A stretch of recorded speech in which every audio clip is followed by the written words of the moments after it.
10 a.m. the Superstation, the Future Radio. Hey, I'm your host, Brother Michael Imhotep. It is Tuesday, December 15th, 2020, and we are live.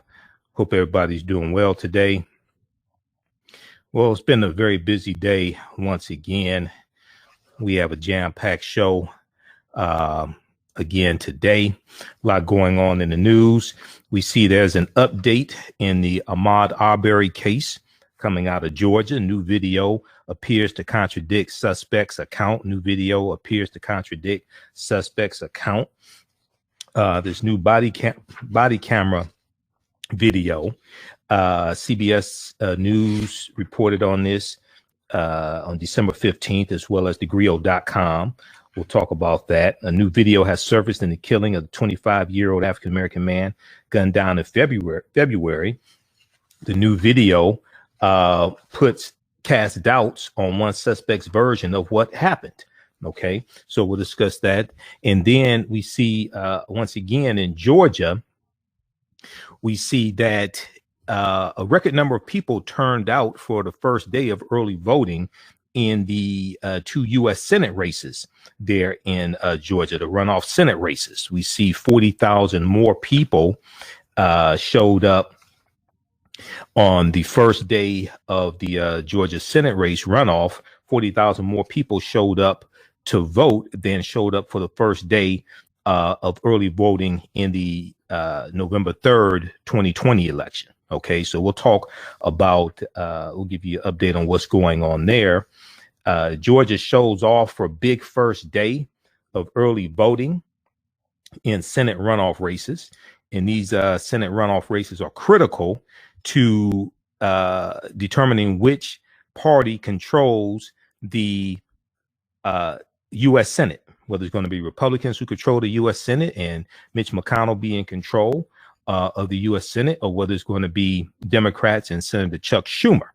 Okay, so to be able to push through a lot of the bills that Joe Biden wants to get done and many African Americans want to get done, and a lot of our groups and organizations pushed for, it comes down to these two Senate races. So we'll give you an update on what's going on there. And then December 13th was the birth date of one Ella Josephine Baker. Ella Josephine Baker, better known as Ella Baker, who was a very prominent, important civil rights leader, co-founder of the Southern Christian Leadership Conference with Dr. King in 1957. Also a co-founder of SNCC, Student Nonviolent Coordinating Committee. So we'll talk some about Ella Baker. We didn't get a chance to do it on December 13th on her birthday, but I said on our show yesterday that we would do that today. Okay. So how's everybody doing? Everybody share this broadcasting on social media platforms. Invite your friends to tune in also. And then, today, Senator Mitch McConnell congratulated Joe Biden as president-elect, and Senator Kamala Harris is vice president-elect. And a meeting is planned between Joe Biden and Mitch McConnell. Mitch McConnell did this on the Senate floor today. This was after the Electoral College voted on Monday, December 14th, as we said they would. The Electoral College votes on the first Monday following the second Wednesday in December, fell on December 14th. And as predicted, they voted along based upon the results of the states. There were no faithless electors that I heard of, at least none of any consequence. Joe Biden got 306 Electoral College votes. Okay. He's going to be sworn in January 20th, 2021, 12 noon.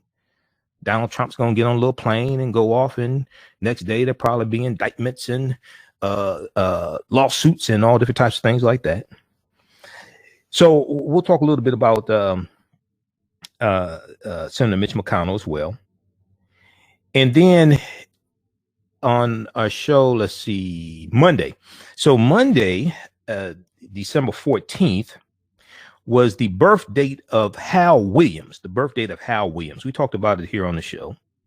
Hal Williams is an African-American actor, and he's known for playing Smity, Officer Smity, on Sanford Son, Smity and Hoppy on Sanford Son. And he's also known as portraying Lester Jenkins on the TV show 227. So he was born December 14th, 1934. He turned 86 years old on Monday, December 14th. So we talked about that on Monday's show. And I have an excerpt of Sanford Son. Okay. Some excerpts of Smity and Hoppy on Sanford Son. Okay. Because yesterday I said, those are the type of police officers we want. We want officers like Officer Smity and Officer Hoppy. Okay. Those are the type of officers we want. Nobody was talking about defunding Smity and Hoppy. All right. So we'll have a little fun with that segment. And then I didn't get a chance to get to the segment dealing with grown man versus a grown male. Grown man versus a grown male. I said we would do that also. DeAndre Whitfield, who we first saw as Robert on the Cosby Show, Vanessa's boyfriend Robert on the Cosby Show. He was on Sister Circle Live, and they did a segment. He wrote a book, and he was talking about relationships, and he's talking about the difference between a grown man and a grown male. Okay. So I said we would talk about that here on the show also. So we'll do that as well. All right. Now, on the African History Network show, we focus on educating, empowering, and inspiring people of African descent throughout the diaspora and around the world, because right now it's corrects wrong behavior. What you do for yourself, what you do to yourself, and what you allow other people to do to you and get away with is based upon what you think about yourself. What you think about yourself is based upon what you have been taught about yourself. What you've been taught about yourself is based upon everything you've read, heard, and seen about yourself. So when you control the radius of a man's thoughts, you can control the circumference of his actions or her actions, because your mind can't do or teach what it doesn't know. Now, we deal with a number of different topics here on the African History Network show. We deal with current events in history and politics, education, economic empowerment, entrepreneurship, relationships, love, sex, health issues, and much, much more. Sign up for our email newsletter. Text the word KEMET, KEMET, to 22828 to sign up for our email newsletter. Text the word KEMET, KEMET, to 22828 to sign up for our email newsletter. Also visit our website, AfricanHistoryNetwork.com, AfricanHistoryNetwork.com. Sign up for our email newsletter there as well. If you'd like this type of information, you can donate to the African History Network, $ the AHN show through Cash App, $ the AHN show through Cash App. Also through PayPal, paypal.me/the AHN show, paypal.me/the AHN show. And then also at our website, AfricanHistoryNetwork.com, AfricanHistoryNetwork.com. You can sign up for the, you can donate there as well. Click on the yellow donate button. You could donate there also. Okay. And being that we're here 6 days a week, instead of 1 day a week, that definitely helps us to keep broadcasting and stay on the air, keep doing the research, etc. So as of October 12th, we're here Monday through Friday, 11 p.m. to 12 midnight Eastern Standard Time. And then we're still here on Sundays, 9 p.m. to 11 p.m. Eastern Standard Time also. Okay. All right. Okay, so I want to go to this first story here. Everybody share this broadcast on your social media platforms. We're broadcasting on our Facebook fan page, The African History Network, The African History Network, on Facebook and on YouTube. Michael M. Hotep, IMHOTEP, on YouTube. Okay, so I saw the story. We posted this on our fan page, The African History Network, dealing with an update in the Ahmaud Arbery case. Okay, and I'm going to go to that clip here in just a minute here, Shakita. The call-in number is 313-778-7600. 313-778-7600 is the call-in number if you have a quick question or comment. CBS News has an article here. New video appears to contradict suspect's account in Ahmaud Arbery killing. New video appears to contradict suspect's account in Ahmaud Arbery killing. This is from Tuesday, December 15th, 2020. A new video has surfaced in the killing of the 25-year-old African-American man, Ahmaud Arbery, who was gunned down in February 2020, while his family says he was jogging. The new video casts doubt on one suspect's version of what happened. Now, the police body cam video was taken just moments after Ahmaud Arbery was killed. It shows the crime scene and investigators near the young man's body. The video obtained by CBS Jacksonville affiliate WJAX shows officers talking to William Roddy Bryan, Bryan, William Roddy Bryan, at the crime scene. Let's go to this clip here, Shakita. Tonight, new video has surfaced in the killing of Ahmaud Arbery. He is the 25-year-old black man who was gunned down in February while his family says he was out jogging. The new video casts doubt on one suspect's version of what exactly happened. Here's CBS's Omar Villafranca. This police body cam video, taken just moments after Ahmaud Arbery was killed, shows investigators standing near the young man's body. In the video, obtained by our Jacksonville station WJAX, officers are seen talking to William Roddy Bryan at the crime scene. Was you a passerby coming through? Not necessarily. Bryan recorded the deadly February 23rd confrontation on his cell phone. His video shows Arbery running through a Brunswick, Georgia neighborhood with Greg and Travis McMichael chasing him in their truck.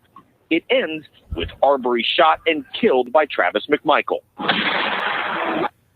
The video was leaked in May, months after the killing, and immediately sparked national outrage. The McMichaels were arrested and charged with murder, and Arbery's family also wanted Bryan behind bars. I had nothing to do with it. Before his arrest, Bryan maintained his innocence, saying he had nothing to do with the confrontation and killing of Arbery. But the new body cam video reveals a different story. I pulled out of my driveway. I was going to try to block him. He was going all around it, and I made a few moves at him, and he didn't stop. Bryan was eventually arrested and charged with murder. All three men have pleaded not guilty and were denied bail. I just spoke with Bryan's attorney, Kevin Goff, who still maintains that his client was nothing more than a witness to the shooting. In a statement, Ahmaud Arbery's mother, Wanda Cooper Jones, said she wants all the suspects held fully accountable by the law. No trial date has been set. Nora? Omar Villafranca, thank you. Okay, so that's from CBS News. Do me a favor, Shakita, re-rack that. We're going to play that again. William Roddy Bryan said, quote, I pulled out of my driveway, was gonna try to block him. He was going all around it. I made a few moves at him, and he didn't stop. But his attorney says he was just a bystander. He was just a passerby. That's what his attorney said. That's not what he said. That's not what he said. William Roddy Bryan recorded the deadly confrontation on his cell phone on February 23rd, 2020. His video shows Arbery running through a Brunswick, Georgia neighborhood with Greg and Travis McMichael chasing him in their truck. The video ends with Arbery shot and killed by Travis McMichael. The video was leaked in May 2020, months after the killing, and immediately sparked national outrage. We've all saw that horrific video. Now, New York Times compiled surveillance video from the area to show you a extended version of what happened, and it's time stamped. This is New York Times. I've seen that also. Before he was also arrested and charged with murder, William Roddy Bryan maintained his innocence, saying he was not part of the confrontation and the killing of Arbery. But the new body cam footage shows that's not what Bryan initially told police. On the scene, they're talking to police. That's not what you said. The police officer asked him, you're a passerby or coming through? The officer asked William Roddy Bryan. Bryan said, not necessarily. Bryan told the officer, I pulled out of my driveway, was going to try to block him. Why are you trying to block him? What authority do you have to block him? What that don't sound like a passerby. I pulled out of my driveway, was gonna try to block him. He was going all around it. I made a few moves at him, No, I don't know. Explain to me what the hell you were doing. Let's go to that clip again, Shakita. Sorry, Shakita. We up against a break. How much time before the break, Shakita? Just go ahead and tell me. I got 20 after the hour. We up against the break right now. Let's just do this. Let's go to break. We'll play this on the other side of the break. Listen to the African History Network show right here on 9:10 a.m. the Superstation, the Future Radio. Michael M. Hotep. We'll be back in a few minutes. Calling numbers 313-778-7600. 313-778-7600 is the calling number. We'll be back in a few minutes.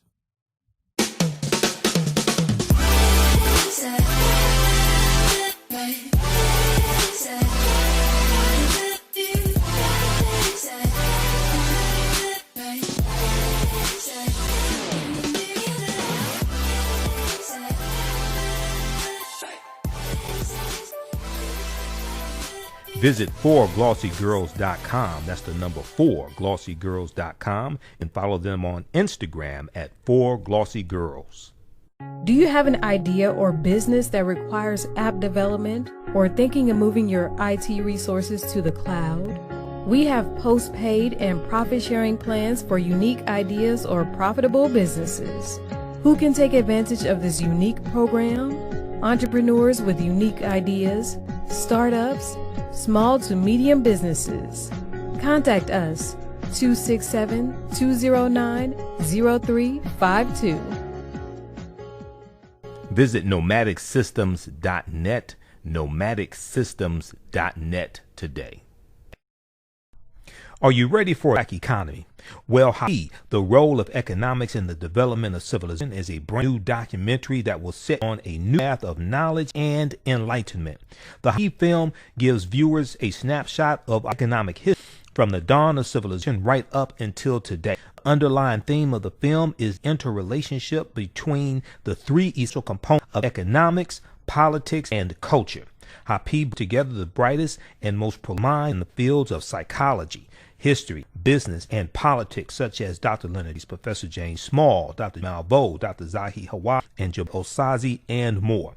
Together, they deliver a message of cooperative economics, financial independence, and a pride that we can all be inspired by. The film is on sale. It's on all digital formats. Or for D, please visit HAPI.film.com. Use offer code HAPHN for a 10% discount. Soul Natural Beauty Products offers organic, plant-based skin and hair care products that will rejuvenate skin and naturally grow and thicken hair. Their whipped shea butter can heal or restore damaged skin cells to prevent hyperpigmentation and skin breakouts. All products are made with organic, plant-based ingredients. Their maximum hair growth oil is fortified with organic herbal extracts and undeniably proves that Mother Nature knows best. It thickens, lengthens, softens, and conditions all types of hair. They even guarantee hair improvement within 90 days or a full refund. Their all-natural 24-hour deodorant leaves the body smelling fresh without sweating for up to 24 hours. It does not stain fabric, goes on smoothly, and has a refreshing lavender and frankincense aroma. It can be used by men, women, and even children. Place your order today at soulnaturalbeautyproducts.com. That's soulnaturalbeautyproducts.com, and follow them on Facebook, Soul Natural Beauty Products. Intuitive Design Clothing is an online accessory store that sells one-of-a-kind signature statement pieces for men and women. They also specialize in fashion consultations, closet organization, and decorating small spaces. Are you looking for a statement piece for a special affair, or would you like to add some pieces to your ensemble accessories? If you're looking for something different, contact Kathy Norman, owner and CEO of Intuitive Design Clothing. Visit their website, intuitivedesignClothing.com. That's intuitivedesignClothing.com, and you can tell her at intuitiveclothing.com. Intuitive Design Clothing, every entrance is a grand entrance. Welcome back to the African History Network show right here on 9:10 a.m. the Superstation, the Future Radio. I'm your host, Brother Michael M. Hotep. It is Tuesday, December 15th, 2020, and we are live. Hope everybody's doing well. We're broadcasting on our Facebook fan page, The African History Network, The African History Network, and also on our YouTube channel, Michael M. Hotep, IMHOTEP. Everybody share this broadcast on your social media platforms. Invite your friends to tune in also. Okay. I want to, we're going to go back to this clip here. This is from CBS News. And this is dealing with a new update in the Ahmaud Arbery case. Okay. We talked about it right before the break. New body cam footage has surfaced. CBS News has a good article dealing with this. New video appears to contradict suspect's account in Ahmaud Arbery killing. So initially, William Roddy Bryan, who was the third suspect in the killing of Ahmaud Arbery, on the scene of the crime, shortly after Ahmaud Arbery was killed, he was asked by a police officer, "You're a passerby or coming through?" And and William Roddy Bryan responded, "Not necessarily." He told the officer on the scene, "I pulled out of my driveway, was going to try to block him. He was going all around it. I made a few moves at him, and he didn't stop." But afterwards, he maintained, he said he was just a passerby. And that's what his attorney said. That's not what you told the police. That's not what you told the police. Okay. Let's go back to this clip. Tonight, new video has surfaced in the killing of Ahmaud Arbery. He is the 25-year-old black man who was gunned down in February while his family says he was out jogging. The new video casts doubt on one suspect's version of what exactly happened. Here's CBS's Omar Villafranca. This police body cam video taken just moments after Ahmaud Arbery was killed shows investigators standing near the young man's body. In the video, obtained by our Jacksonville station WJAX, officers are seen talking to William Roddy Bryan at the crime scene. You're a passerby coming through? Nah, not necessarily. Bryan recorded the deadly February 23rd confrontation on his cell phone. His video shows Arbery running through a Brunswick, Georgia neighborhood with Greg and Travis McMichael chasing him in their truck. It ends with Arbery shot and killed by Travis McMichael. The video was leaked in May, months after the killing, and immediately sparked national outrage. The McMichaels were arrested and charged with murder, and Arbery's family also wanted Bryan behind bars. I had nothing to do with it. Before his arrest, Bryan maintained his innocence, saying he had nothing to do with the confrontation and killing of Arbery. But the new body cam video reveals a different story. I pulled out of my driveway, was going to try to block him. But he was going all around it, and I made a few moves at him, and he didn't stop. Bryan was eventually arrested and charged with murder. All three men have pleaded not guilty and were denied bail. I just spoke with Bryan's attorney, Kevin Goff, who still maintains that his client was nothing more than a witness to the shooting. In a statement, Ahmaud Arbery's mother, Wanda Cooper Jones, says she wants all the suspects held fully accountable by the law. No trial date has been set. Nora? Omar Villafranca, thank you. Okay, so afterwards, after this whole thing blew up, we remember he did an interview with the news media, William Roddy Bryan. He's sitting there on the couch with I think his wife is next to him, and he said he had nothing to do with it. That's not what you told the police at the scene of the crime. And it's captured on body cam video. That's not what you told the police at the scene of the crime.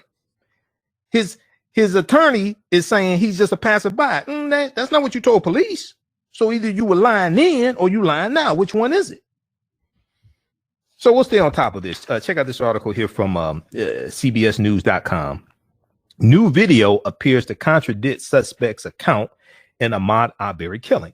Then thegrio.com also has an article dealing with this. Body cam video shows William Roddy Bryan telling police he repeatedly tried to block Ahmaud Arbery. That don't sound like just a passerby. Sounds like you were involved in a lynching. Sounds like you involved in a murder. That's what it sounds like to me. Sounds like you involved in a murder. Don't sound like you was just passing by. Okay. Next story. So we'll stay in Georgia for this one. because I've got Georgia on my mind. Georgia shows up big for first day of early voting in Senate runoff races. Vice.com has an article. We posted this article from Vice.com, got 1,200 likes. And then Politico also has an article. Politico has a very interesting article here. Trump antagonizes Republicans with Georgia fundraising ploy. Oh, Trump is fleecing these people who still haven't figured out wrestling is not real. He's still getting them to donate. Okay, he's still getting them to donate money. He's already raised over $250 million. All right, since November 3rd. He's still getting them to donate money. So if we look at this article from Vice.com, Georgia's Senate runoff next month, January 5th, 2021, is the most pivotal non-presidential election in recent memory, with 2 seats up for grabs that will either give Democrats the critical majority they need to govern or provide Republicans with a bulwark against the Biden administration. So all these people out here lying to you, telling you it don't matter who you voting for, all that stuff, don't vote, all this stuff. We just going to do economic empowerment and invest in the stock market and build businesses and things like that. That's important. But we've lost 41% of African-American owned businesses since April of this year. That's as of April because of the coronavirus economy and Donald Trump mishandling the economy and mishandling the coronavirus, 1, pandemic, 2, mishandling the economy. Now is at least 50% of African-American owned businesses we lost. In the past few months, there have been 8 million people who have slipped into poverty. On the other side of this election, and day after day, there's more information coming about it. On the other side of the coronavirus, going into January of 2021, there's going to be a massive number of evictions and foreclosures taking place all across the country. There's going to be a massive number of evictions and foreclosures taking place, which is then probably going to increase the homeless epidemic in this country. So, looking at the numbers, when you go research this, see, a lot of people say, oh, we're just going to do economic empowerment, do like the Asians do. It's Asians closing businesses. Ask yourself this question. If white people are shutting down businesses and can't pay the lease for their business and are worried about going bankrupt, what the hell you think African-American businesses are doing? So as I said in 2016, yeah, I'm all for economic empowerment. My degree's in business administration. Okay, I understand this better than most people and have been involved in this, managed African-American owned companies where we had contracts with the city of Detroit, County of Wayne, state of Michigan. We employed black people who paid mortgages, paid rent, put food on the table. I understand this. But I also understand politics is the legal distribution of scarce wealth, power, and resources, and the writing of laws, statutes, ordinances, amendments, and treaties, the adoption, interpretation, and enforcement. I've also been involved in writing public policy for the city of Detroit. I also understand that politics and regulations shape the economy that your black-owned business operates within. So what we should have been saying is we need to elect a president whose policies are going to protect the economy that our black-owned business depends upon, so we can stay in business. We need to elect a president whose policies are going to expand the economy and keep people employed, as opposed to contracting the economy and people losing their jobs. We need to elect a Senate and a House of Representatives that are going to pass policies that are beneficial to the economy and beneficial to African-American owned businesses and small businesses. That's what we should have been saying. But, anyway. So some people realize that now. Some people realize, oh no, we need to do both. It ain't an either or. And if the first day of in-person voting is an indicator, Georgia voters are well aware that they will decide who controls the direction of the U.S. government for the next 2 years. More than 168,000 Georgians voted on Monday, December 14th, 2020, the first day anyone could cast an in-person ballot, according to the New York Times. By comparison, 126,000 people voted during the first day of early voting in the November election, more than a 30% increase. It was 40,000 more people that voted on the first day of early voting for these 2 Georgia Senate races that voted for the first day of early voting for the November 3rd presidential election. Because people are realizing, oh, hell no. They said we can't have Republicans in control of the Senate. You got to get these bills passed through the House of Representatives and the Senate and get them signed into law. The George Floyd Police and Justice Act. You got to get coronavirus bills passed for relief. You need the real $3.4 trillion HEROES Act needs to be passed. Okay. You need stimulus checks. You need paycheck protection for small businesses. You need moratoriums on evictions, national moratoriums on evictions, all of that stuff. You're going to need a $1 trillion infrastructure bill, because when President Obama tried to get the $1 trillion infrastructure bill passed, that was blocked in the House of Representatives. Nobody talks about that. That was blocked in the House of Representatives. When he tried to get the American Jobs Act passed, that was blocked in the House of Representatives. Nobody talks about that. Georgia voters have also requested more than 1.2 million mail-in ballots so far, with more than 260,000 ballots already counted and accepted, according to data collected by the U.S. Elections Project.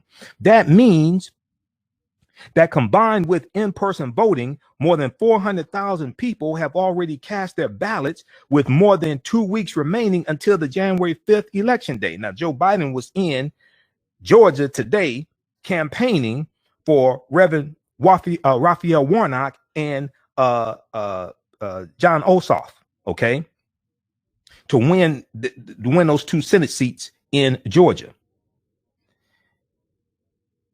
Quote, I should have expected long lines. This race is a big deal. I should have expected long lines. This race is a big deal. The world is watching us, end quote. James Crawford, 54 years old, told Reuters. Quote, this will affect whether President-elect Joe Biden can get anything done, his ability to run the government. Not just that, this affects the type of legislation that we can get passed that's beneficial to African Americans. To get a fulfillment of campaign promises. It comes down to Georgia. Georgia is on my mind and everybody else's mind too. They got a mind. Some people dealing with this Simple Simon ass nonsense. The stakes of the Senate runoff elections could not be higher. GOP Senator David Perdue will face off once more against Democrat John Ossoff, after David Perdue narrowly topped Ossoff in November, but failed to secure 50% of the vote necessary to claim victory in the state. And in the second race, Democrat challenger Raphael Warnock will take on Republican Senator Kelly Loeffler to fulfill the unexpired term of former Senator Johnny Isakson, who retired at the end of 2019 due to health issues. In a crowded race last month that included 20 candidates for the Senate seat, Reverend Raphael Warnock got the most votes, but won less than a third of the ballots cast. Senator Kelly Loeffler, who was appointed to Isakson's seat this past January, came in second. Both Senate races are considered a toss-up. Long considered a Republican stronghold, Georgia has become younger and more diverse in recent years, particularly in its suburbs. The state narrowly went for Democrat Joe Biden this year. Joe Biden won by a little more than 12,000 votes. He has Stacey Abrams to thank for that. Largely Stacey Abrams. It wasn't just Stacey Abrams by herself, but it was because Black Voters Matter and Latasha Brown, Black Voters Matter. So it was a collective effort, but Stacey Abrams led that initiative. But when the 2018 governor's race was stolen from her by Brian, I stole the governorship from a Black woman named Stacey Abrams Kemp. Okay, she once again got to work. So they have Stacey Abrams to thank for this. Read the rest of this article here from Vice.com. Georgia is showing up big for the Senate runoff vote. Now, Politico had a piece. This is from Tuesday, December 15, 2020. Politico had a piece from Monday, December 14th, dealing with the Georgia race also. Politico.com. Trump antagonizes Republicans with Georgia fundraising ploy. Trump antagonizes Republicans with Georgia fundraiser ploy. And one of the things they're talking about is how Trump is just in this for himself, raising money. Trump don't care about these 2 Senate seats. Okay. Trump's aggressive fundraising blitz appears to be devoted to helping the party. Trump's aggressive fundraising blitz appears to be devoted to helping the party defend Georgia's 2 Senate seats with them, the Senate majority. But the fine print shows that most of the proceeds are going toward Trump's newly launched PAC, which he plans to use to fund his future political activities. Only a fraction is going to the Republican National Committee, which is investing $20 million into these runoff races. So once again, Trump's just in this for himself. He's trying to pay off campaign debt, and he's trying to raise his money for himself. A stampede of political figures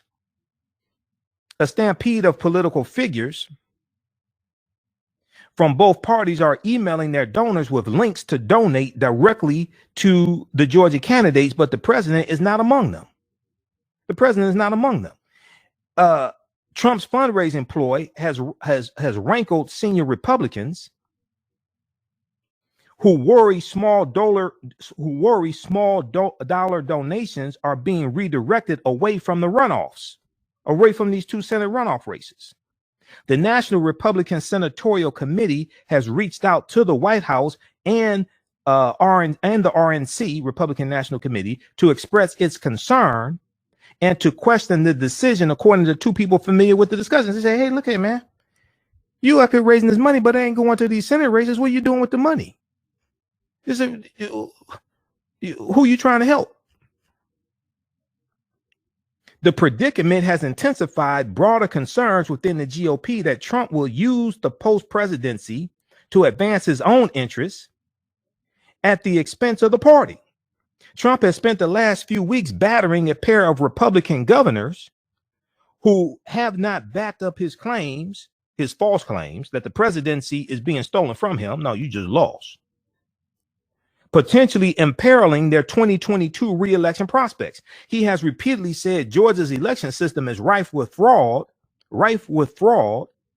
which could have the unintended consequence of chilling GOP turnout in the runoff races. Once again, depressing the turnout of people voting for Republicans. And he has talked up a potential 2024 comeback bid, freezing the field of would-be future Republican presidential hopefuls. Okay, he's not going to run in 2024. He's going to have so many lawsuits, and he's going to be working so hard to stay out of prison. He's not going to run in 2024.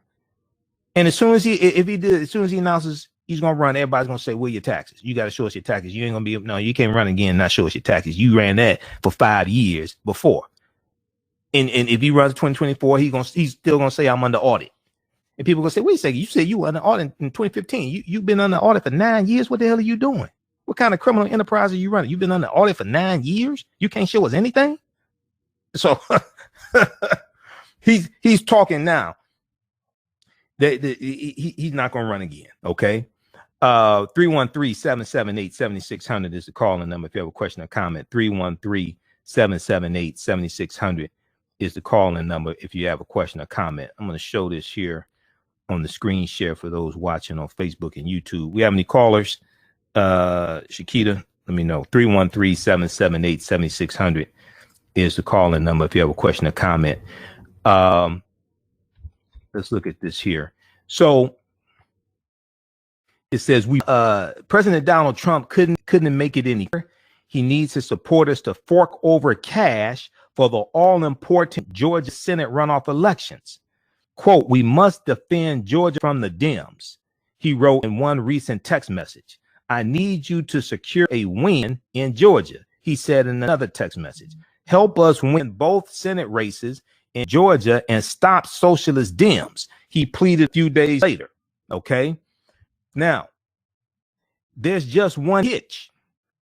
Trump's new political machine is pocketing most of the dough, and the campaigns of Georgia senators competing in the January 5th, 2021 races aren't getting a cent. Trump's aggressive fundraising blitz appears to be to helping the party defend his 2 Senate seats, and with them, the Senate majority, but the fine print shows that most of the proceeds are going toward Trump's newly launched PAC, which he plans to use to fund his future political activities. Only fraction is going to the Republican National Committee, which is $20 million in the runoff. Now, when you scroll down here in the article, it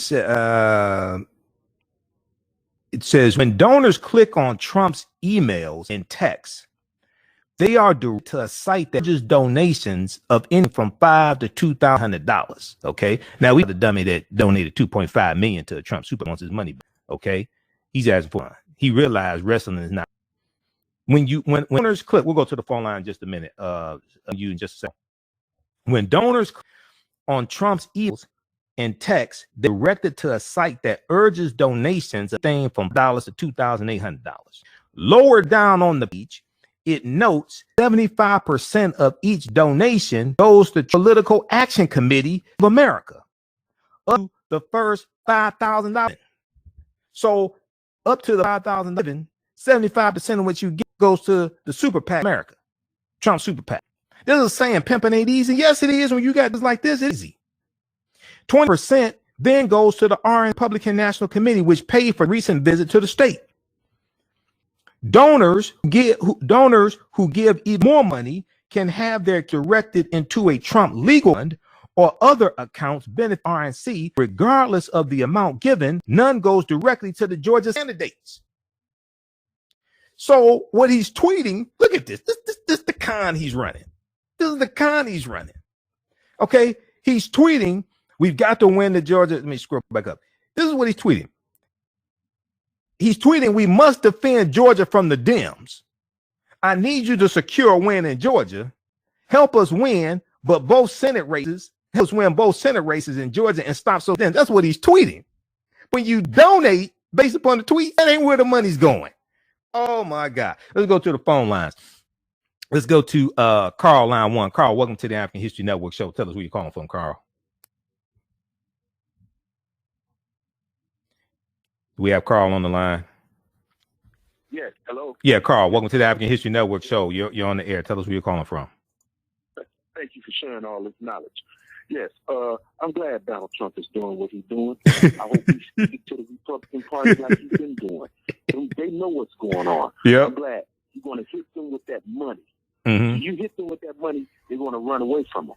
Yeah, this is the chickens coming home to roost on them, man. They should have stopped Trump back in 2015. This is the chickens coming home to roost on them. You brought this on yourself. Yeah. I want him to keep it up. That's the only thing I like about him. And here's the thing also about the what's going on. You know, these attorney generals that back Donald Trump with all this voter fraud crap. Right. Man, ain't that something? Yep. Isn't that something, man? There was 17 of them. At least 17. It was Paxton out of Texas and then 17 other ones, Republicans. Yep. And that brother that's down there in Kentucky with the Breonna case, he stood on the sideline, but he wanted to join too. There's going to be too much noise if he would have joined. Yep. But that's okay, though. You know, and who is these broke Republicans that's voting for Mitch McConnell down there in Georgia, voting for these Republican senators that is on that's on unemployment? Why would I be a Republican voter, my man? Exactly, man. See, they voted. A lot of them voted for white supremacy. A lot of them. You hear what I'm saying, man? Yeah, a lot of them voted for white supremacy and racism. Source of income. I need my stimulus check to feed me, my kids, my rent, and my job is gone. Why would I vote for the Republican Party this time? No one that said we're not Republican people that vote ain't that stupid. Yep. They choose to be, man. Yep. This is real life. Okay. All right, Carl. Thanks for calling. Man. Yep. Keep listening, man. We got to get these other calls. Yeah. So a lot of them are voting. If you go back to the article that I shared from 2017 from The Atlantic, it talked about how it was cultural anxiety that caused many people to vote for Donald Trump in 2016 who did not have college degrees. It was cultural anxiety. It was the fear of the browning of America. It was the fear of America becoming less and less white and populated more with non-white people, African Americans, Hispanics, etc. Okay. There was a big article from TheATHNShow.com that dealt with this. And see, I've done an entire lecture called after the 2016 campaign. I did it in early 2017. It was like May 2017 was the first time I've done it. The first time I did it. It's called African American Resistance in the Era of Donald Trump. Voter suppression, reparations, and how elections have consequences. Okay. And it dealt with one of the things that presentation dealt with, and we need to re-air that also. One of the things that lecture that I did dealt with is what happened in the 2016 campaign. What happened in the 2016 election? I dealt with the rampant voter suppression, things like that. But I dealt with the cultural anxiety and how Donald Trump tapped into the white fear and the cultural anxiety that a lot of white people had.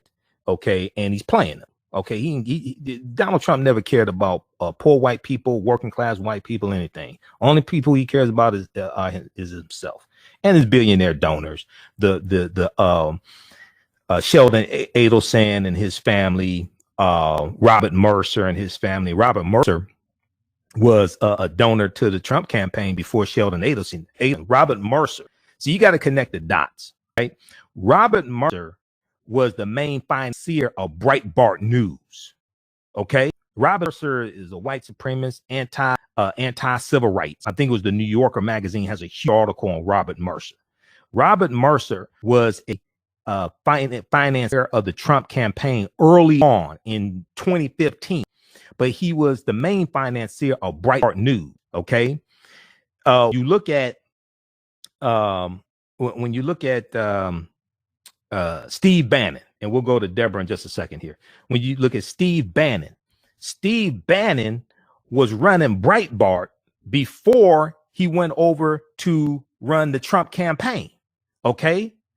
Now, Steve Bannon was executive producer of a conspiracy theory filled documentary called Clinton Cash in 2016. They were selling the documentary from Breitbart News' website. Stephen Bannon was executive producer of that. Okay. Clinton Cash, the documentary, was based upon a conspiracy theory filled book called Clinton Cash, written by Peter Schweitzer. I think was his name, Peter Schweitzer. Peter Schweitzer was a senior editor at large for Breitbart News.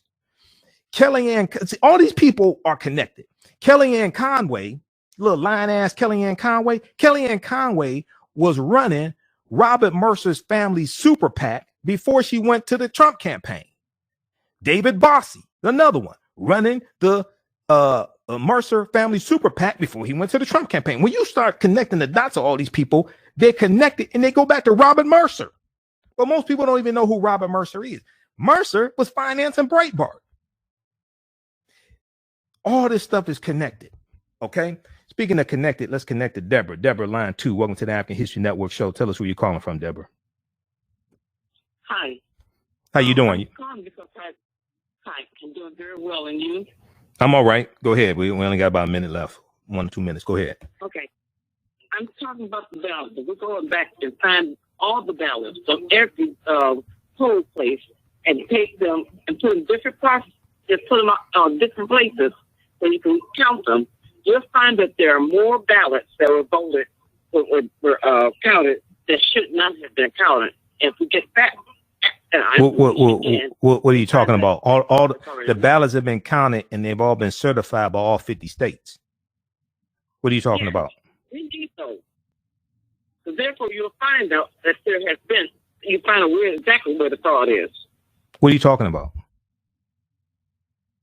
There were so many ballots. They even ran them through the computer several times. No, that's not true. That's not true, Deborah. You're getting the wrong information. And when they took these cases to court, that's not what they were alleging in court because they didn't have any evidence to prove that. Thanks for calling, Deborah. All right, get your facts straight before you call in here. When you go research these court cases, 55 plus court cases, they're not alleging fraud in court because you need evidence to allege fraud in court. Otherwise, as an attorney, you could be sanctioned, you could be disbarred. There's going to be a problem. And when you go study these actual cases, see, you can say whatever you want to in a press conference. Okay, that's nonsense. You can say whatever you want to in a press conference. When you go into court, you got to have evidence. That's why judges who were appointed and nominated by Republican presidents, Democratic presidents. That's why they're throwing these cases out of court, because there is no merit. They're going to court with no evidence. And in the overwhelming majority of these cases, they're not even alleging fraud. That's what they tell the suckers and the losers to keep getting them to donate money. That's what Trump is saying. Trump is running game on them. He's tweeting, we gotta win Georgia. But the money that he's raising ain't going to the Senate races in Georgia. Get out of here with that. All right. How much time? We got 2 minutes. Let's go to this clip here. Let's go to this clip here from Sanford Son. So, December 14th was the 86th birthday of Hal Williams, also known as Officer Smity, on Sanford Son. Here's some of Smity and Hoppy's greatest hits. Let's go to this clip, Shakita. Okay. Four. That 2 minutes?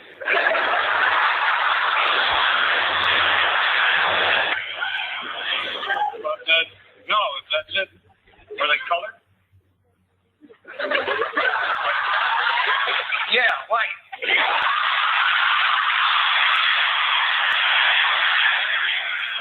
What you cooking? They don't know. Is it done yet? No, it ain't done yet. What's he cooking? Soul food. Hey, Fred, I don't know any soul food that smells like that. Well, see, this soul food comes from a special recipe. Oh, yeah. Hey, Lamont, I'm Brother Smitty and the new partner. All right. They came by for some coffee. Yeah. And we don't have no coffee, do we? No, we all out of coffee. I took a puff this morning. We had to get some coffee. Sure did. Yeah, tea too. Yeah, sorry, man. Yeah. No coffee. No coffee. That's all right. We'll stop by later when you have some coffee. Let's go, Smitty. Yeah, okay. Say, Fred, what happened to your window? Kids? Kids. Well, you think if a youngster broke your window, he'd be honest enough to come over and confess he did it. Yeah, you think so? I know that soul food smells like hammer hocks and black-eyed rice. Ham hocks and black-eyed peas. Oh, right. Yeah, okay. I'll see you later. Hey, what's going on? What's going on, man? Hey, where you been so long? Fighting crime in the streets, Mr. Sanford. We are going to get it to the point where people can walk anywhere in Los Angeles. Yeah, but they still be running in what?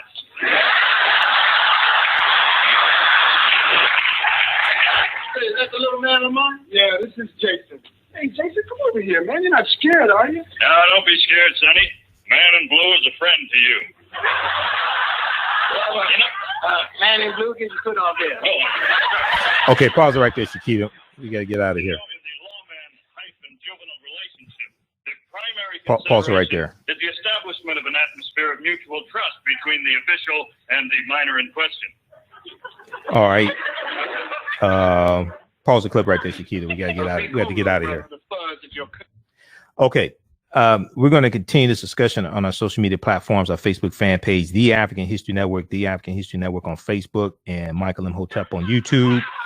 We'll continue there. We're out of time here. Remember, right now, it's correct wrong behavior. It's not over till we win. Wakanda forever. We'll talk to you tomorrow night. Peace. Intuitive Design is an online accessory store that sells one-of-a-kind signature statement pieces for men and women. They also specialize in fashion consultations, closet organization, and decorating small spaces. Are you looking for a statement piece for a special affair, or would you like to add some select pieces to your ensemble of accessories? Looking for something different? Definitely contact Kathy Norman, owner and CEO of Intuitive Design Clothing. Visit their website, intuitivedesignClothing.com. That's intuitivedesignClothing.com, and you can email at info@intuitivedesignClothing.com. Intuitive Design Clothing is where entrance is a grand entrance.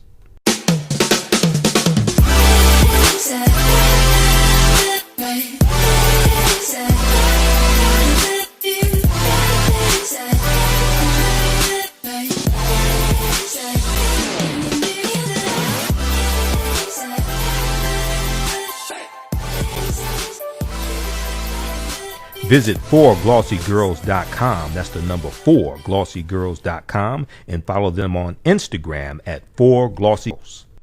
Social Beauty Products offers organic, plant-based skin and hair products that will rejuvenate skin and naturally grow and thicken hair.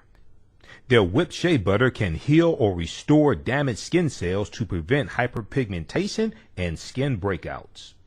All products are made with organic plant-based ingredients. Their maximum hair growth oil is fortified with organic herbal extracts and undeniably proves that Mother Nature knows best. It thickens, lengthens, softens, and conditions all types of hair. They even guarantee hair improvement within 90 days or a full refund. Their all-natural 24-hour deodorant leaves the body smelling fresh without sweating for up to 24 hours. It does not stain fabric, goes on smoothly, and has a refreshing lavender and frankincense aroma. It can be used by men, women, even children. Place your order today at soulnaturalbeautyproducts.com. That's soulnaturalbeautyproducts.com. And follow them on Facebook at Soul Natural Beauty Products. Do you have an idea or business that requires app development or thinking of moving your IT resources to the cloud? We have post-paid and profit-sharing plans for unique ideas or profitable businesses. Who can take advantage of this unique program? Entrepreneurs with unique ideas, startups, small to medium businesses. Contact us 267-209-0352. Our Cuban lifestyle attitude is servitude. They focus on providing you quality products and customer service. Here to fulfill African men's and women's clothing, accessories, and beauty products, essential oils and fragrances, hair care products, and much, much more. Check out their collection of clothing and products for African kings and queens. Their website, alkebulanlife.com, ALKEBULAN, alkebulanlife.com. They look forward to serving you. Okay, stand by, everybody. Let me disconnect from the radio station. All right, let's continue. We'll play the rest of that clip, and then we'll go to. We'll also do the segment. I'll also play the clip dealing with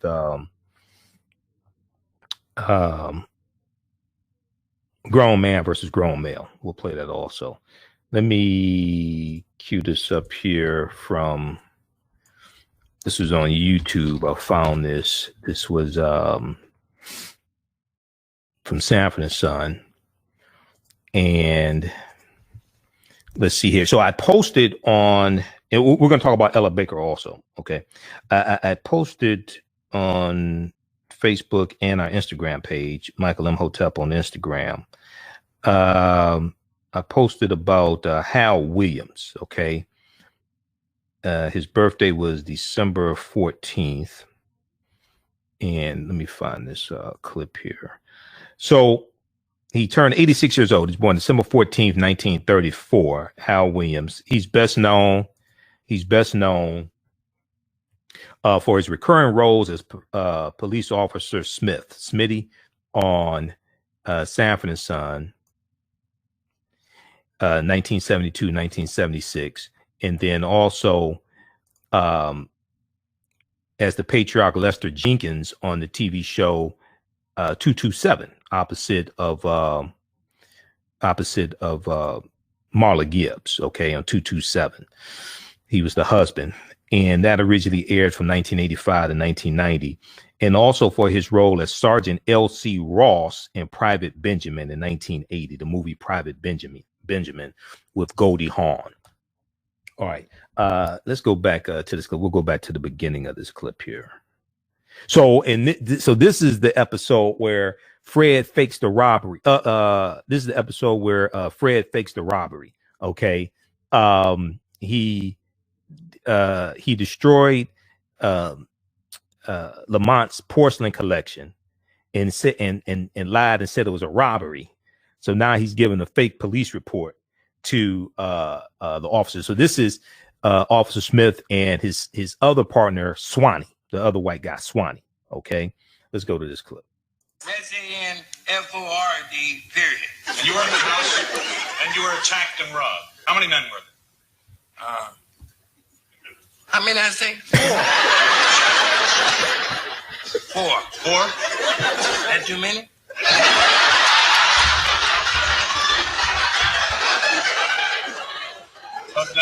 No, that's it. Were they colored? Yeah, white.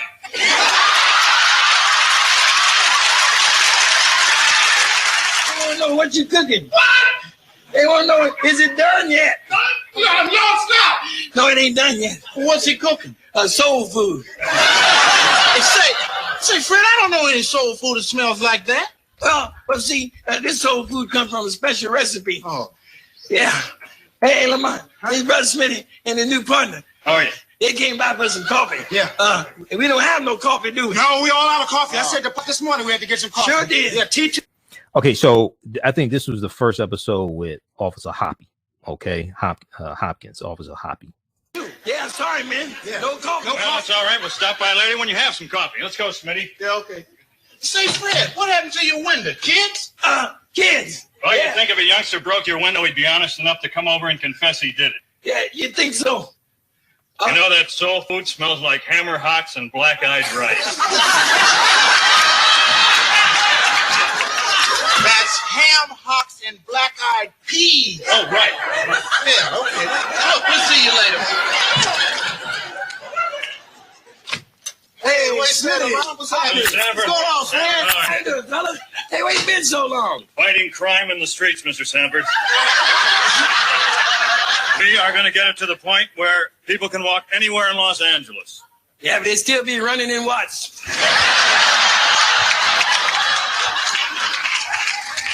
Is that the little man, Lamont? Yeah, this is Jason. Hey, Jason, come over here, man. You're not scared, are you? No, don't be scared, Sonny. Man in blue is a friend to you. Yeah, well, You know?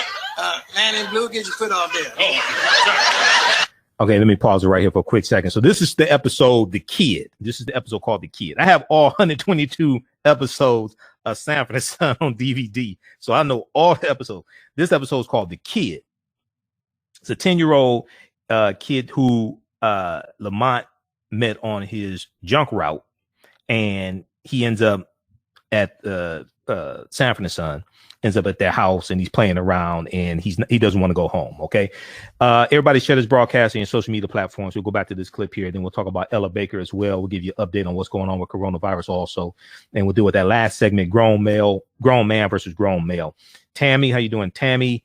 Who else we have? Lori, Sherwin, Alice, and 227. That was a great show. There's no place like home. Marla Gibbs. If you look at Marla Gibbs back in the day, Marla Gibbs was fine back in the day. Marla Gibbs used to work in Detroit. There was a hotel here in Detroit she used to work at back like in the 60s, something like that, 50s or 60s. Okay. So Marla, back in the day, Marla Gibbs was fine. If you like this type of information, also you could donate to the African History Network, $ the AHN Show through Cash App, $ the AHN Show through Cash App, also through PayPal, paypal.me/the AHN Show, or at our website, AfricanHistoryNetwork.com. African American business owners, post the name of your business here on the thread of the broadcast. We'll let you know how you can advertise with the African History Network. Email us at customerservice@AfricanHistoryNetwork.com, customerservice@AfricanHistoryNetwork.com. Okay, let's go back to this clip here.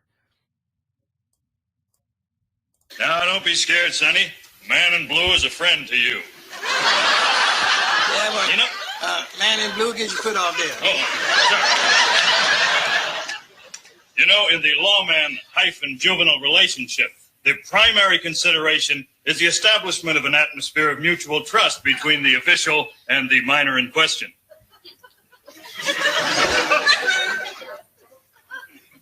Be cool, little brother. The fuzz is your cuz. Wait till Lamont see the back of that truck. He's gonna blow his top. Oh, Fred, forget about the truck. I can't. Forget about Lamont. I'd like to. Listen to me, Fred. You don't know this, but man, you are sitting on top of a gold mine. I'm what? Look, didn't you say that you were just stopped there in your truck minding your own business and another car rammed into you from behind? Yeah. Cadillac? Yeah. White man? Fred, you gold mine. What are you talking about, Bob? Look, you ever hear of whiplash? We're talking about whiplash. Whiplash is what you get when you get hit from behind. The insurance companies pay real big for that. They do, huh? I'm telling you, Fred, you're in the clear. See, it's always the guy that hits you in the back that's to blame. He has to pay every time. Every time? Every time. Well, I was hit from the back. Yes, you were. By a Cadillac. Right. Driven by a white man. Yeah. Bubba, you know, I am sitting on top of a gold mine. Well, it's not that much damage. It's not as much damage as I thought. It could have been a lot worse. You know that. Oh. What's the matter with you? My neck's feeling funny. Your neck? Yeah, I can't move it, see? All I know is that a few minutes ago, your neck was fine. Well, it ain't fine now. I'm sick and my neck hurts. Tell him, Bubba. That's right. As soon as y'all went out, he told me his neck felt funny. Is it a stiff, painful feeling? Yeah. Yeah, that's what it is. A stiff, painful feeling. And I can't even turn it, see? That's very common when you're hit from behind, Mr. Sanford. You've probably got a whiplash. Whiplash? That's what I got is whiplash. You there, Lamont? Where are you, Lamont? You want to know where I am? Where? Standing right behind you. Well, that's what I got, Bubba, whiplash. That's right. I can see from here you got a whiplash. Ain't it true? Ain't it true that I can sue when I get this whiplash 20? Well, speaking off the record, I can only tell you that in cases where Vehicle 1 is struck from behind by Vehicle 2, the occupant of Vehicle 1 is in the legal optimal position to obtain monetary compensation from the occupant of Vehicle 2, that party being liable for all the damages incurred by the occupant of Vehicle 1.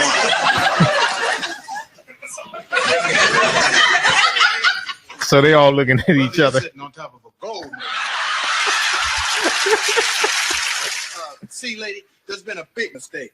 Now, I know both of these gentlemen, and neither one of them is Fred Sanford. Okay. Does Fred Sanford live here? Yes, ma'am, Fred Sanford lives here. And neither one of them is Fred Sanford? Neither one of them is Fred Sanford. Then you're Fred Sanford.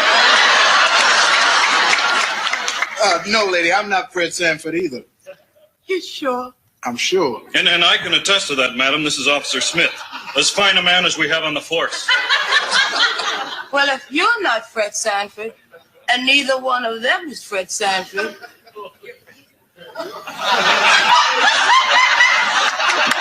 that leaves you. You're Fred Sanford.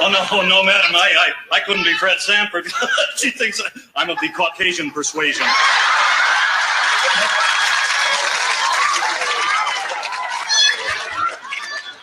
What you saw? Hey, what'd you see, friend? Yeah, what'd you see? We'll handle the interrogation, son. This is our territory.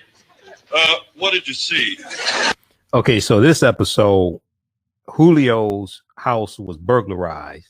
Fred saw who did it, but he's afraid to say who did it because he's afraid they'll come back. They pointed a gun at Fred, and he asked them, "What are y'all doing over there?" He said the same thing they say in Washington. You don't know and you don't want to know. Let's go back to this clip. Two guys heard this noise. I heard someone out in the yard, and these two guys out there say, "What you guys doing out there?" And when I'm saying, you don't know and you don't want to know. And if you know me, you know that's all I know. You know? What they look like, Fred? I don't know. But you said you knew, Pop. I know, but now I don't know.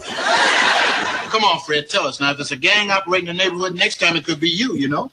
I know, and if I tell them, I'm making sure that would be me. Sanford, you know it's your duty to tell. That's right, Mr. Sanford, and you don't have anything to worry about. The law will protect you. The law is always around. Well, where was the law when they was robbing Julio's yard? Do you know? No, I don't know. But let me put it another way. No, wait, please. Let me. Mr. Sanford, please, look. Put yourself in my position, huh? Think of how you would feel if you had a dog. A dog that loved you, one that gave you affection and comfort, and asked for nothing in return but the chance to show you that love and affection. And then one day, psst, gone. And your dog is gone. He has been stolen. But I mean, wouldn't that break your heart? That's why I don't have no dog.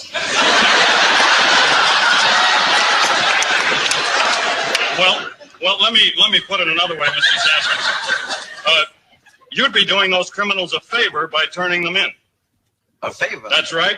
You'd give them the opportunity to be rehabilitated. And you give me the opportunity to be decapitated. I don't think that was wild parsley in that salad you made. Well, what do you think was in it? Marijuana. Marijuana? crazy? No way. Okay, I'll tell you what I'll do. I just go out there and ask Smity and Hoppy if they taste marijuana in the salad. No, wait a minute, Grady, you can't do that. They're the police. Well, you don't think I'm going to take your word for it, do you?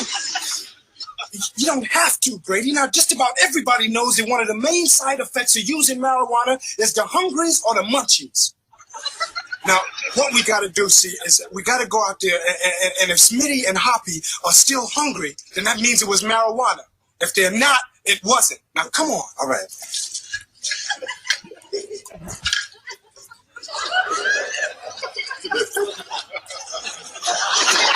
Good. Cool, man. You were right. They got the munchkins all right. The munchies, Grady. The munchies. Now, just calm down. How can I calm down when the police in there getting high off my salad? They're going to take me to jail. We got to go out there and stop them. Hey, wait a minute. Now, how can they take you to jail if they're eating up all the evidence? That's food for thought. Right. Come on, let's go.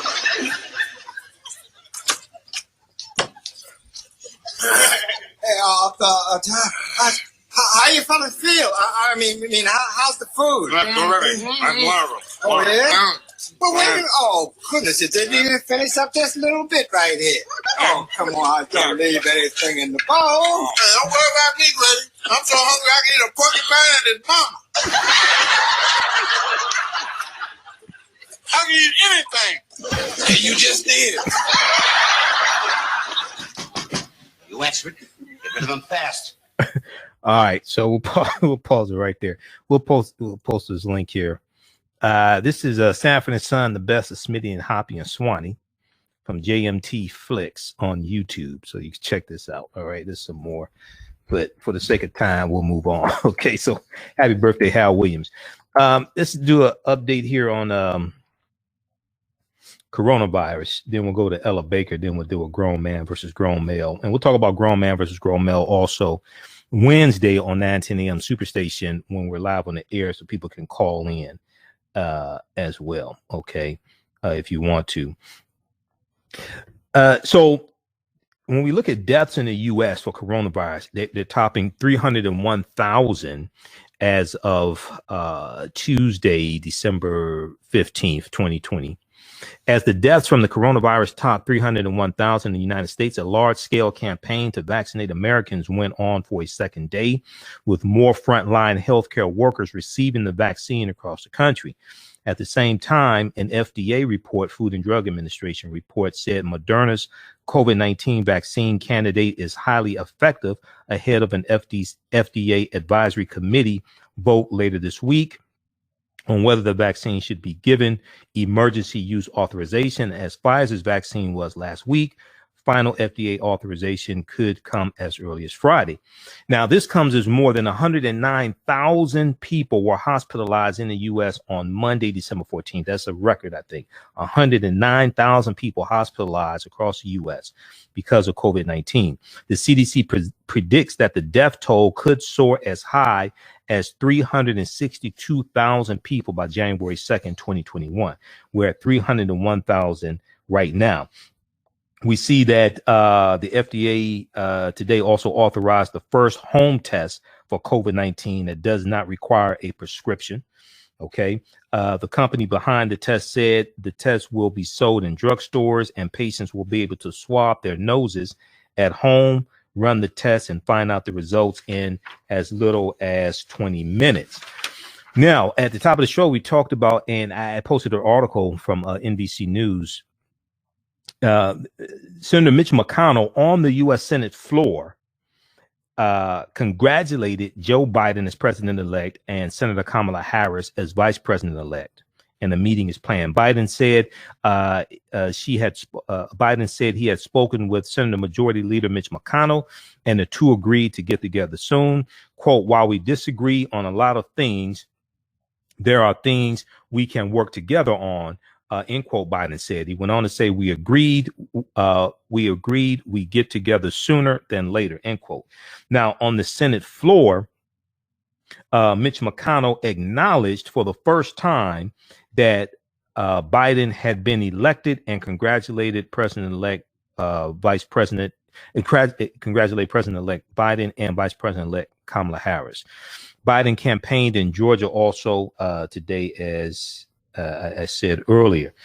Now, so after the Electoral College voted and confirmed Biden and Kamala Harris win, you had more Republican senators and member of Congress come out and acknowledge that, yeah, they won. Okay.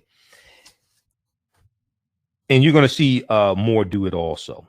I wanted to try to pull up the article from NBC News because we posted that earlier.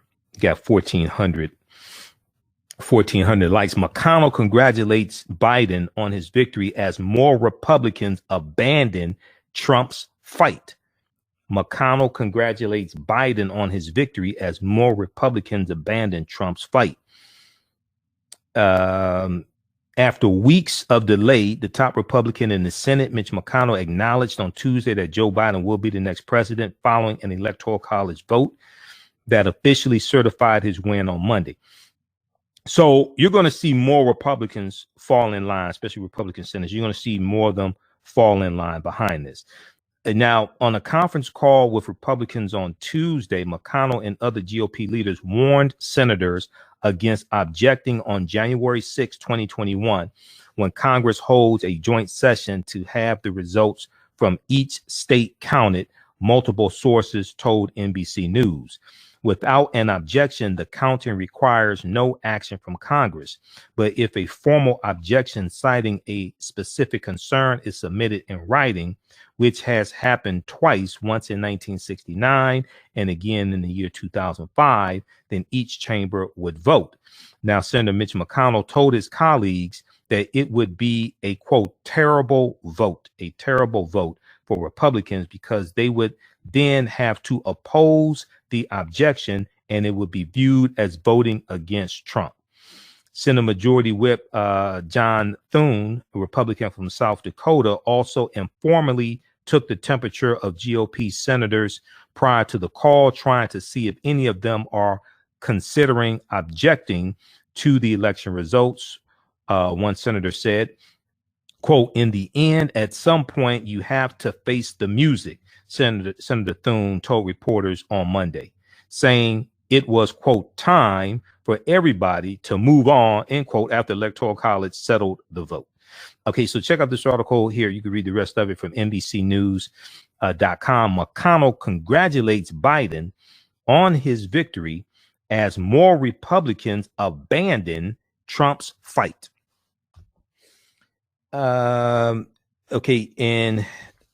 Okay, so we get the update from, okay, we got that. And then there was, I was looking at the updates on coronavirus on Washington Post, live updates. California prepares for onslaught of COVID-19 deaths as second vaccine nears approval. But they have the story, dozens of children went to see Santa at one of the malls or something like that, went to see Santa. He may have exposed them to coronavirus. I'm not sure if people thought about this ahead of time. But 4 days after the December 10th event in the small city of Ludowici, Georgia, L-U-D-O-W-I-C-I, Ludowici, Georgia, a local official took to Facebook with startling news. The Clauses had both tested positive for the coronavirus, raising the possibility that around 50 children were exposed. Quote, I have personally known both Santa and Mr. Claus my entire life, and I can assure everyone that they would have never knowingly done anything to place any children in danger, end quote, said Lone County Board of Commissioners Chairman Robert D. Parker, who wrote this in a message to the community. We'll see what happens there. Okay. So check out the rest of these updates at WashingtonPost.com. Now, okay, we'll do Ella Baker. So December 13th was the birth date of one Ella Baker. Okay. Ella Josephine Baker. And she was born in 1903, passed away in 1986. She passed away on her birthday in 1986. She was born December 13th, 1903. She was a civil rights and human rights activist beginning in the 1930s, whose career spanned more than 5 decades. She was instrumental in the launch of the Student Nonviolent Coordinating Committee, SNCC, in 1960. In the article, Ella Taught Me, Shattering the Myth of the Leaderless Movement, Ella Taught Me, Shattering the Myth of the Leaderless Movement, Barbara Ransby said Ella Baker represented a different leadership tradition altogether.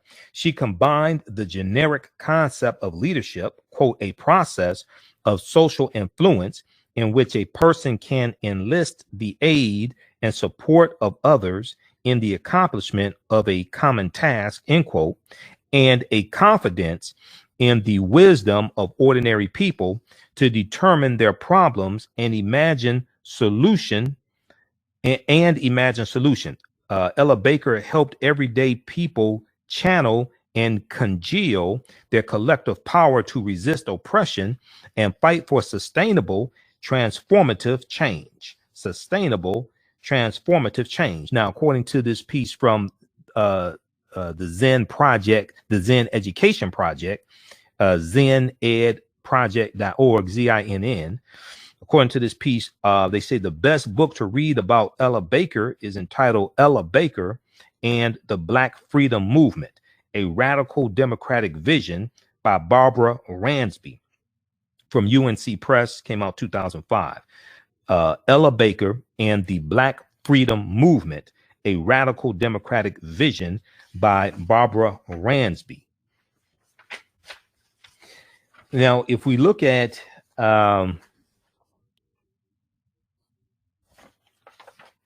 blackpast.org has a piece on Ella Baker.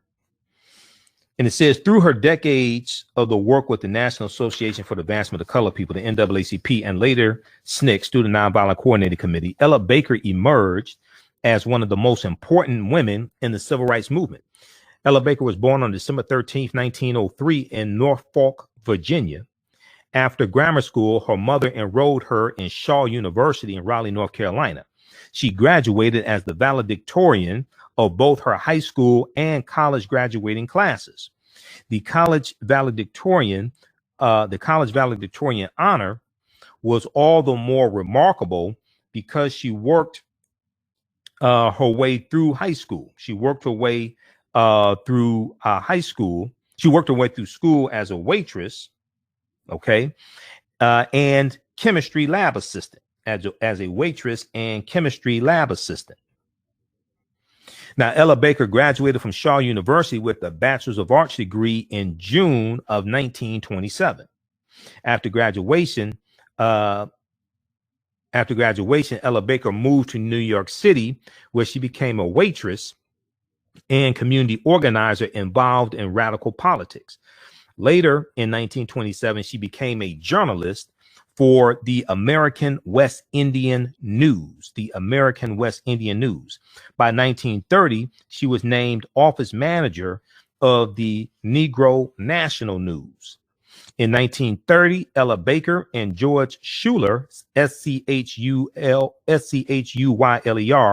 confounded the Young Negroes Cooperative League, co-founded the Young Negroes Cooperative League, the YNCL, the Young Negroes Cooperative League.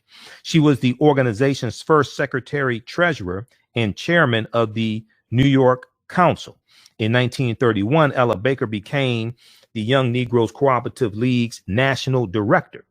George Schuler, the organization's president, then recommended her to the NAACP. In 1941, Ella Baker became an assistant field secretary of the NAACP. She took the post of advisor for the New York Youth Council of the NAACP. By the late 1940s, Ella Baker, a field secretary, was the NAACP's most effective organizer as she traveled the South, chartering new branches. Okay, she set up new branches of the NAACP. In 1956, she organized in Friendship. She organized another organization called In Friendship, which was a group that raised money for the Montgomery bus boycott. This is in 1956.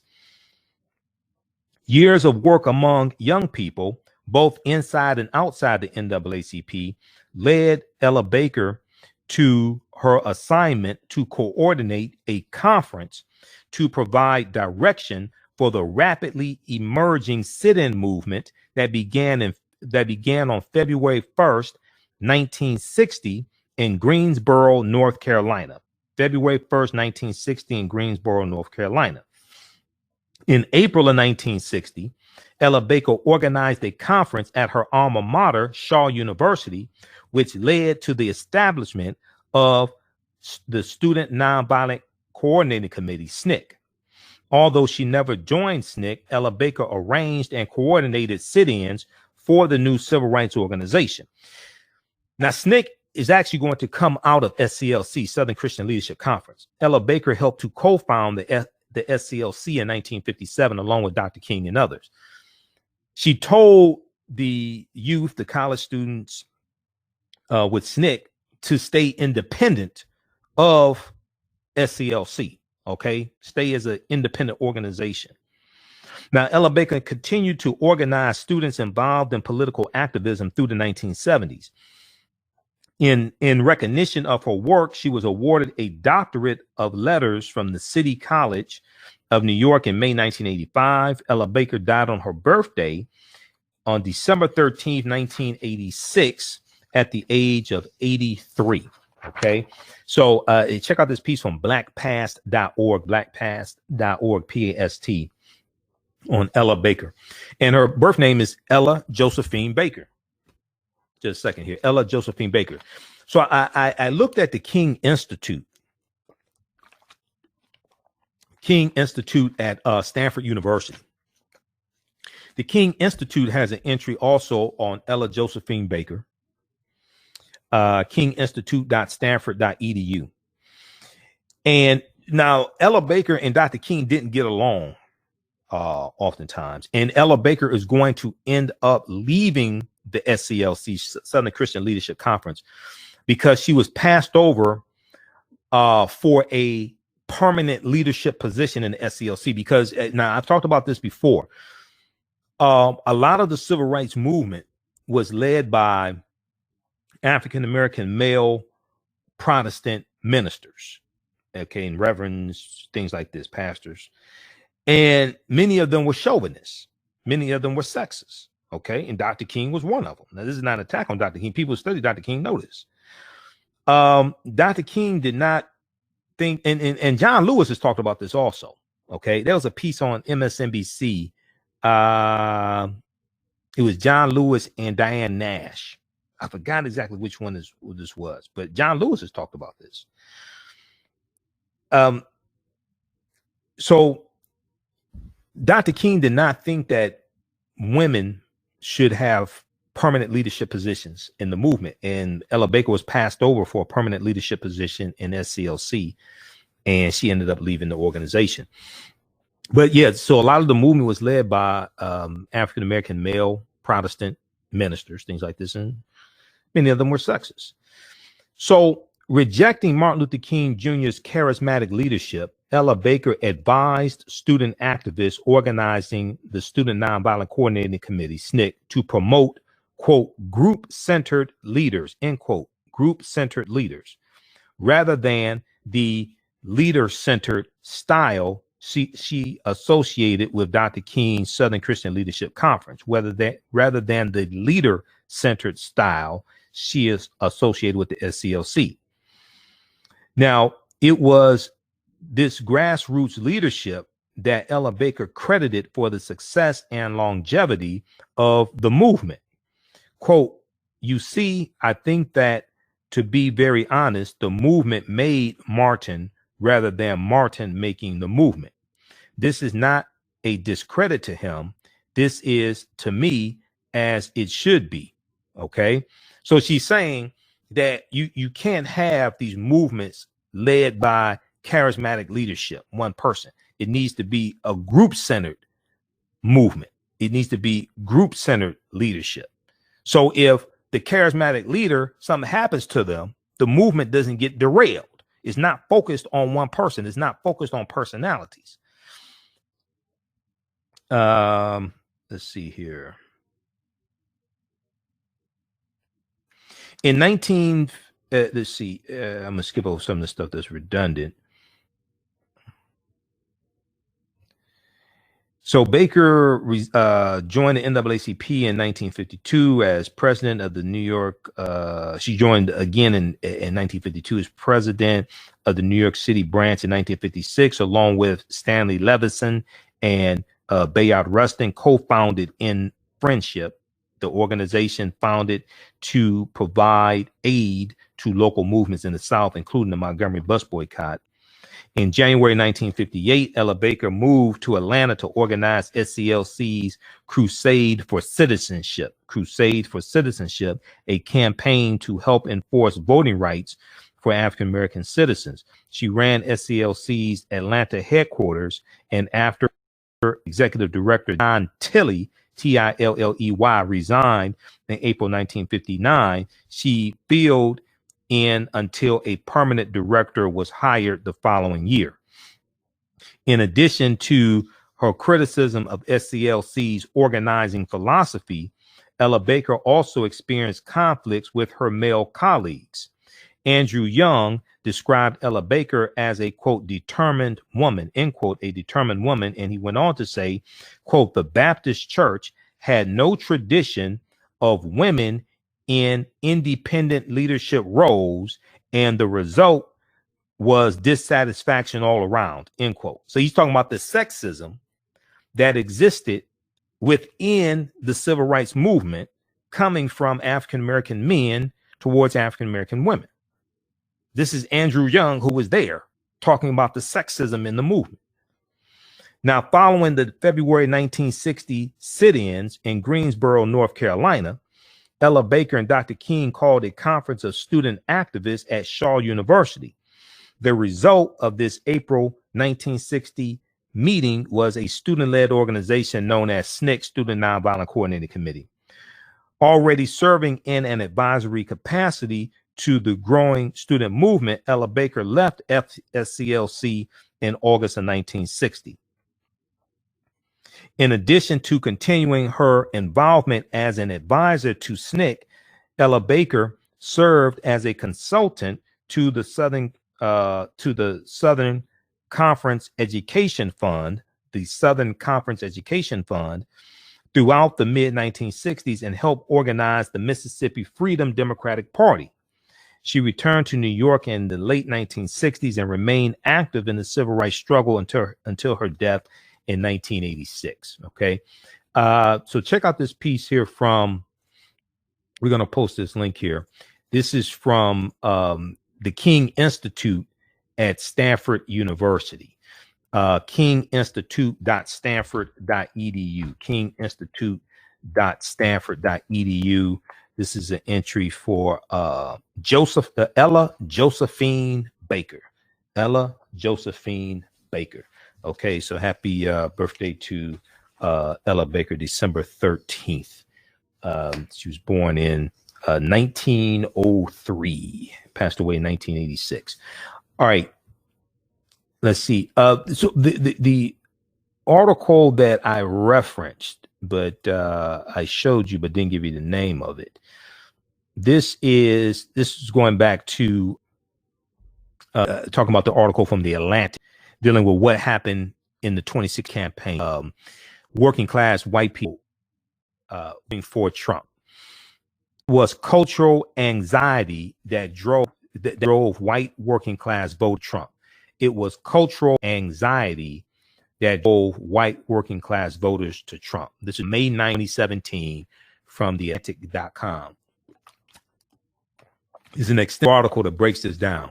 A new study finds that fear of societal change not economic pressure, motivated votes for the president among non-salaried workers without college degrees. A new study finds that fear of societal change, not economic pressure, motivated votes for president for Donald Trump among non-salaried workers with college degrees. Okay. Basically what they're talking about is this is the fear of the browning of America. That's what this is all about. Okay. And that's what's taking place with a lot of them. It's the fear of the browning of America and the fear of the year 2043, when demographers and the U.S. Census Bureau predict that white people will no longer be the majority population in this country. And not all white people fear this, but this is about 74 million that do, because they voted for Trump. Okay. That's what this is about. All right. So we did that. Let's go to this last segment here, and we'll talk about this some on the Wednesday show. And once again, we're here Monday through Friday, 11 p.m. to 12 midnight Eastern Standard Time. We're on 9-10 a.m. the Superstation WFDF here in Detroit, and we usually go over. We continue on our social media platforms because we're only on for an hour. I do radio here in Detroit. We're only on for an hour. And then we're still on Sundays, 9 p.m. to 11 p.m. Eastern Standard Time. Sundays, 9 p.m. to 11 p.m. Eastern Standard Time. I want to go to this clip here. We'll talk about this on a Wednesday night show. On the TV show Sister Circle Live, DeAndre Whitfield was on, and he wrote a book, and he was talking about the difference between a grown man and a grown male. The difference between a grown man and a grown male. Okay. So I want to play this clip, and we'll discuss this on our show Wednesday. Let me go to this clip here. Just a second. A grown male walks into the room looking to serve himself first. A grown male. A grown male. So a man looks to be of service. A grown male looks to be served. Oh my God! Listen, you got. I'm almost about to walk out. I gotta leave. I don't know what else to do. I need you to. No, seriously. Yes, I think a lot of women are in relationships with grown males and in marriages with grown males, and then you end up getting divorced because you were in a marriage with a grown male, exactly, and that. not a man. Exactly that. So here's what I want you to think of. All right. Think of yourself. Think of yourself in a relationship, in a home, in a bed, with a boy who is 15 years old, who just took over the body of a 35-year-old male. Mm-hmm. Okay. The difference between a grown man and a grown male. All right. A grown man looks to be of service. A grown male looks to be served, service. The grown man looks to add to your life positively, to serve you, to be there to help support your grown male looks to be service, looks to take away.